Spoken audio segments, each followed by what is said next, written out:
பயந்து பயந்து வாழ வேண்டிய அவசியம் இல்லைன்ற. நீங்கள் தைரியமாக வாழணும். ஆனால் வேதத்தின் பிரகாரம் வாழணும். தேவனோடு நீங்கள் சேர்ந்து வாழணும். அவர் சித்தத்தின் பிரகாரம் வாழணும்.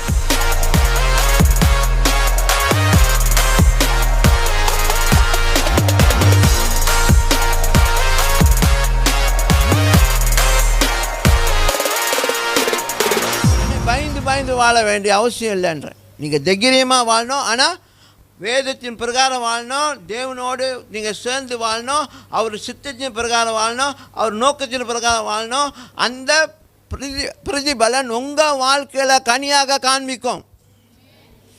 அப்போ அன்னைக்கு அந்தியோக்கில் பார்த்து கிறிஸ்தவங்களை இவங்கெல்லாம் கிறிஸ்தவர்கள் என்று அழைக்கப்பட்ட மாதிரி உங்களை பார்த்து எல்லாம் சொல்லுவாங்க, இவர்கள்லாம் தேவனுடைய பிள்ளைகள், இவங்கெல்லாம் கிறிஸ்தவங்க, இவங்கெல்லாம் தேவனுடைய பிள்ளைகள்னு சொல்லி பிறர் பேசுவார்கள்.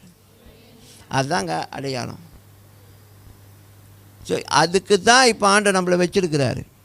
இந்த பூமியை என்னது பரலோகமாக மாற்றுறதுக்கு நம்மளை வச்சிருக்கிறாரு.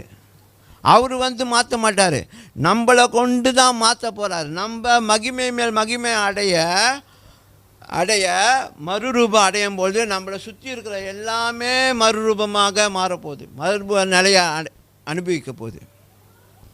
இதை விளங்கிக்கொள்ளணும், நல்லா விளங்கிக்கொள்ளணும். நீங்கள் இனி இன்னொரு பெரிய ஒரு ஜட்ஜ்மெண்ட், இன்னொரு பெரிய காரியம் அதெல்லாம் இல்லாமல் நீங்கள் ஆண்டவருடைய வருகைக்கு மட்டும் காத்துருங்க. அதுக்காக வாழுங்க, அதுக்காக அவரோட பயணம் பண்ணுங்க.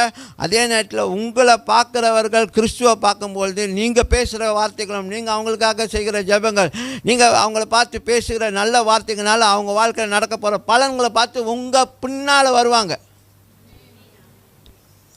புரியுது? அதெல்லாம் நம்புங்க, உள்வாங்க. ஆண்டவர் நம்மளை அதுக்காக தான் வச்சுருக்கிறாரு.